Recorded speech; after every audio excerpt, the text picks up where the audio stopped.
বাদ পড়ার সম্ভাবনা রয়েছে। মাথায় রাখবেন, এর কম নাম বাদ যেতে পারে, এর বেশিও হতে পারে।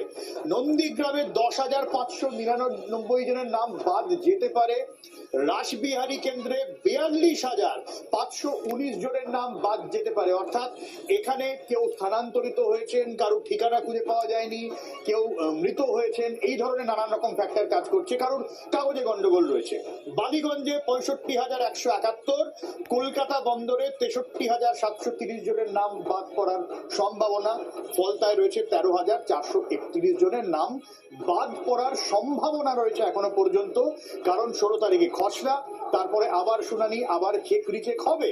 কিন্তু এর মধ্যে ইন্টারেস্টিং যদি দুটো ফ্যাক্টর আপনাদের দেখাই, যেখানে আমরা বালিগঞ্জ, কলকাতা বন্দর, ফলতা, ভবানীপুর, নন্দীগ্রাম রয়েছে, আমরা শুধু ভবানীপুর এবং নন্দীগ্রাম যদি বেছে নিই, কারণ দুটো অত্যন্ত হাই প্রোফাইল কেন্দ্র, এবং এই দুটো হাই প্রোফাইল কেন্দ্রে গত বিধানসভা কেন্দ্রে কি ভোটে কি হয়েছিল আপনাদের মনে থাকবে। ভবানীপুরটা যদি আমরা দেখাই, হিসেব কি বলছে, 44,787 জনের নাম বাদ যেতে পারে ভবানীপুরে। শোভনদেব চট্টোপাধ্যায় এবং রুদ্রনীল। তারপরে আমরা উপনির্বাচন দেখলাম, যেখানে মমতা বন্দ্যোপাধ্যায়, প্রিয়াঙ্কা টিব্রেওয়াল 58,000-এর কিছু বেশি ভোটের লিড নিয়ে মমতা বন্দ্যোপাধ্যায় সেখানে জয়ী হয়েছিলেন। সেখানে যদি 44,787 নাম সত্যি সত্যি বাদ পড়ে যায় বা তার বেশি হয় সংখ্যাটা, ফলে যদি আমি জয়ের মার্জিনের হিসাবটা করি, যে মার্জিন নিয়ে মমতা বন্দ্যোপাধ্যায় ভবানীপুর কেন্দ্রে জিতেছিলেন, চাপটা কোন জায়গায় বুঝতে পারছেন। শুধু ভবানীপুর কেন বলছেন, নন্দীগ্রাম দেখুন। নন্দীগ্রামে 1,976 ভোট শুভেন্দু অধিকারী যেটা বলেছিলেন, সেখানে সেই হিসাব যদি দেখি, এখানে তো 10,599 এর হিসেব পাওয়া যাচ্ছে। 10,599 জনের নাম বাদ পড়ার সম্ভাবনা রয়েছে। সংখ্যাটা অবশ্যই কমতে পারে, কিন্তু সংখ্যাটা বাড়তেও পারে। যদি সেই হিসেবেও হয়, তাহলেও সেই সংখ্যাটা জয়ের মার্জিন, শুভেন্দু অধিকারী মমতা বন্দ্যোপাধ্যায়ের সেই টক্কর, যা এখনো বিতর্কিত, এখনো বিচারাধীন, জানি এখনো পর্যন্ত মামলা চলছে, সেই মার্জিনটা কোথায় দাঁড়ায়। ফলে গোটা বিষয়টা নিয়েই কিন্তু অঙ্ক কষতে শুরু করেছে সব রাজনৈতিক দল। যেখানে 16ই ডিসেম্বর যখন একটা খসড়া তালিকা বেরোবে, সেখানে আবার কাটাছেঁড়া শুরু হবে। তারপর শুনানি রয়েছে, যে শুনানিতে প্রায় 1 কোটির কাছাকাছি তাদের আবার রিচেক করা হতে পারে। তাদের কাগজপত্র নিয়ে নানান রকম সন্দেহ রয়েছে নির্বাচন কমিশনের।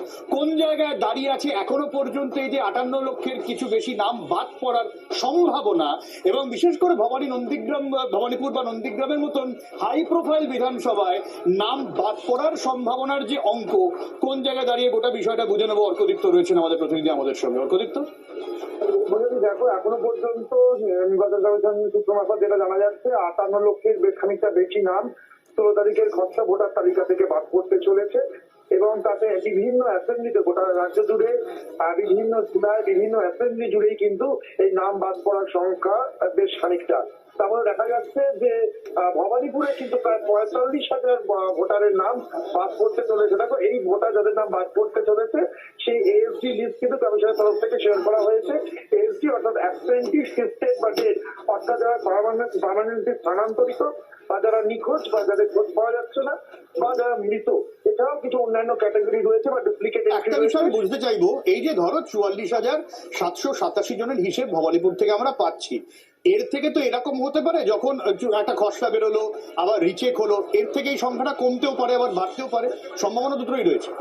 তো বছরটি একেবারেই কমতে পারে, কারণ যাদের নাম এই মুহূর্তে বাদ পড়ছে, ধরা যাক কেউ নিখোঁজ রয়েছে বা যাকে ট্রেস করা যাচ্ছে না, সেই নামে বাদ রয়েছে। হঠাৎ করে 16 তারিখের পরে যদি কেউ তার যথোপযুক্ত ডকুমেন্ট দেন এবং দিয়ে বলেন আমি সেই ব্যক্তি, সেক্ষেত্রে কিন্তু তার নাম আবার ইনক্লুডেড হবে ভোটার তালিকায়।